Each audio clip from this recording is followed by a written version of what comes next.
Doctor সাহেব, আমি না গন্ধ পাই। তা সবাই পাই, নাক থাকলে গন্ধ পাবে না কেন? ওহ, তুমি করে বলে ফেললাম, কিছু মনে করো না। আফটার অল, বয়সে তুমি আমার থেকে অনেক ছোট হবে। তা তো বটেই, তবে জানেন কি, উদ্দেশ্য ভালো হলে যে কোনো জুনিয়রকেই তুমি করে বলা যায়। তুমি বলার অনুমতি চাওয়া হচ্ছে নাটকীয়তা, কিংবা কারোর সাথে ক্লোজ হওয়ার ক্ষেত্রে প্রথম ধাপ। বুঝলাম। তাহলে তোমার ধারণা? আমার কোনো ধারণা নেই ডক্টর সাহেব, যা মাথায় এসেছিল তাই বললাম। পাগলের প্রলাপ ভেবে এড়িয়ে যান। আমার সমস্যাটা নিয়ে যেন কি বলছিলেন? বলছিলাম নাক থাকলে গন্ধ পাওয়া স্বাভাবিক, তাই না? রুনু বিব্রত বোধ করে, ধীরে ধীরে বলে, এটা ঠিক নাক দিয়ে পাওয়ার মতো সাধারণ গন্ধ নয়, অন্য রকম গন্ধ। ডক্টর শফিক এবার নড়েচড়ে বসলেন, অবাক গলায় জানতে চাইলেন, তাহলে? আমি আসলে মৃত্যুর গন্ধ পাই। ও তাই নাকি? ইন্টারেস্টিং। গন্ধটা কেমন? কোথায় কোথায় পাও? ডক্টর শফিকের কথাই কৌতুকের সুরে স্পষ্ট। রুনু গায়ে মাখল না সেটা, শান্ত কণ্ঠে জবাব দিল, নিয়ম ধরে ঘটে না ব্যাপারটা। হঠাৎ হঠাৎ কোথাও গেলে পাই, যেমন এখানে পাচ্ছি। লোবান চেনেন তো? লাশে ব্যবহৃত সুগন্ধি। গন্ধটা লোবানের গন্ধের মতো, স্পষ্ট, সুতীব্র একটি গন্ধ, মানে মৃত্যুক্ষণ অত্যন্ত সন্নিকট। আচ্ছা, আপনি মৃত্যুর পর কোথায় যেতে চান? ডক্টর শফিকের অস্বস্তি বোধ হয়, বিরক্ত হন মনে মনে। ব্যাস, তোমার সমস্যা এইটুকুই? এটা বলার জন্য গত কয়েকদিন ধরে আমার পেছনে ঘুরছো, রাত বিরাতে ফোন করছো। আপনি রাখছেন যে? আচ্ছা ডক্টর, আপনি আত্মায় বিশ্বাস করেন? এ বডিলেস সোল? না, কারণ আমি বিজ্ঞানপন্থী একজন মানুষ, আর বিজ্ঞান বিধেয়ী আত্মায় বিশ্বাস করা আমাকে অ্যালাউ করবে না। ও আচ্ছা, বলুন তো বিজ্ঞান কি কি সাপোর্ট করে? ব্ল্যাক ম্যাজিক সাপোর্ট করে তো? রুনু থামলো কিছুক্ষণ, তারপর আনমনে মাথা নাড়ার ভঙ্গিতে বলল, অবশ্যই করে। নইলে আপনি আপনার প্রথম স্ত্রী থেকে মুক্তি পেতে ব্ল্যাক ম্যাজিকের আশ্রয় নেবেন কেন, তাই না? ডক্টর শফিক বিস্ফোরিত চোখে তাকিয়ে আছেন। কি বলছে এসব? তার বিপরীতে বসা মেয়েটা? এসব কি মিস? রেহানা। সবাই আমাকে রুনু বলে ডাকতো, এখন অবশ্য নামে কি আসে যায়। আপনি বললেন না তো বিজ্ঞান ব্ল্যাক ম্যাজিক সাপোর্ট করে কিনা? স্ট্রেঞ্জ, আমি কি করে জানবো? আপনার জানার কথা, ভুলে গেলেন এত তাড়াতাড়ি? মাত্র তো গত বছরের ঘটনা।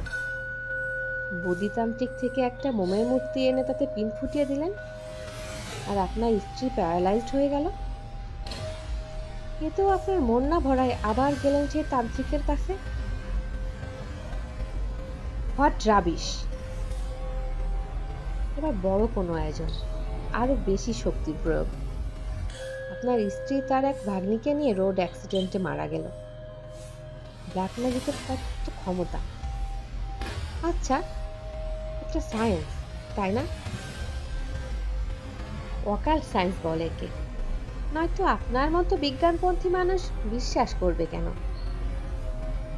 ডক্টর শফিক আর রাগ চেপে রাখতে পারলেন না, টেবিলের উপরে রাখা ফোনটা তুলে নিয়ে সরসে সেক্রেটারি রাহানুমাকে সিকিউরিটি গার্ড নিয়ে তক্ষুনি রুমে আসতে বললেন। ফোন নামিয়ে দেখলেন রুনু কেমন বিষণ্ণ চোখে তার দিকে তাকিয়ে আছে। অযথা ওদের কেন ডাকলেন ডক্টর? সমস্যা যে আপনারই হবে। চুপ থাক, তোর আর তোর সমস্যা নিকুচি করি আমি। আপনি অত্যন্ত আপত্তিকর ভাষা ব্যবহার করছেন ডক্টর শফিক। তোর আপত্তিকর ভাষার আমি ঠিক এ সময় সন্ডা মার্কা এক লোক এবং অতীব সুন্দরী এক তরুণী দরজা খুলে ঢুকলো ভেতরে। তার চোখে মুখে স্পষ্ট উদ্বিগ্নতা। Sir, everything okay? Doctor Shafiq তার ডেস্কের অপর পাশে আঙুল দেখিয়ে বললেন, রাহানুমা, এই মেয়েটাকে গলার ধাক্কা দিয়ে বের করে দাও। বদ্ধ উন্মাদ একটা। আর কিছুক্ষণ সে এখানে থাকলে আমি পাগল হয়ে যাব। রাহানুমা অবাক চোখে রুনুর চেয়ারের দিকে তাকালো। বেচারি পরিস্থিতি বুঝতে পারছে না। স্যার, আপনি শান্ত হন। দয়া করে এভাবে চেঁচামেচি করে নিজের তৃতীয় হার্ট অ্যাটাক ঘটিয়ে বসবেন না প্লিজ। রুনু ভুরু তুলে ডক্টর শফিককে দেখল কিছুক্ষণ। তার কোমল বিষণ্ণ চেহারায় এক চিলতে রুক্ষতা উকে দিচ্ছে। হঠাৎ বিড়বিড় করে বলল, তৃতীয় এবং শেষ হার্ট অ্যাটাক। স্যার, আমি আপনার আজকে সব অ্যাপয়েন্টমেন্ট ক্যান্সেল করে দিচ্ছি। আপনি বাসায় চলে যান, বিশ্রাম নিন। রাহানুমা চলে যাওয়ার পর ডক্টর শফিক কিছুক্ষণ ঝিম ধরে বসে থাকলেন। তাকে কেমন যেন বিধ্বস্ত দেখাতে লাগলো। তিনি চোখ তুলে রুনুর দিকে তাকালেন। মেয়েটা চুপচাপ বসে আছে। অল্প অল্প শরীর দুলছে তার, ধ্যানমগ্ন পীর কিংবা সন্ন্যাসীর মতো। রাহানুমা এমন ভাব করলো যেন সে তোমাকে দেখতেই পায়নি। কেন? না দেখাটাই বোধহয় ভালো। কি বললে? ডক্টর, মৃত মানুষদের জগৎ কেমন হয় বলতে পারেন? স্বর্গ আর নরকে বিশ্বাস আছে আপনার?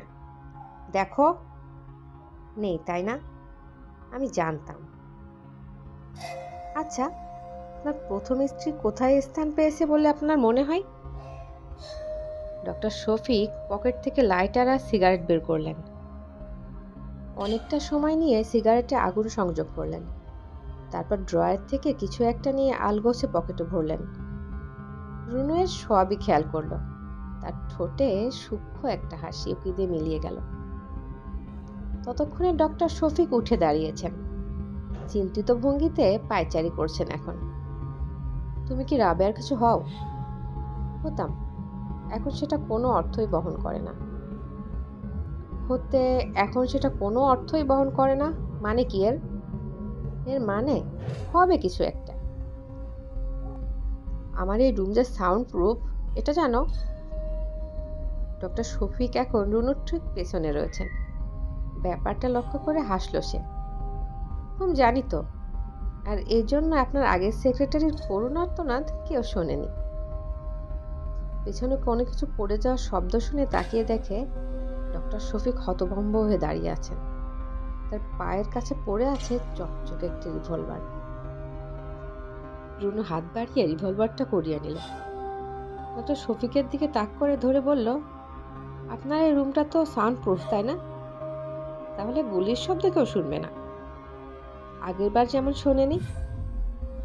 ডক্টর শফিক ধীরে ধীরে মেঝেতে বসে পড়লেন। পাজোড়ায় জোর পাচ্ছেন না তিনি।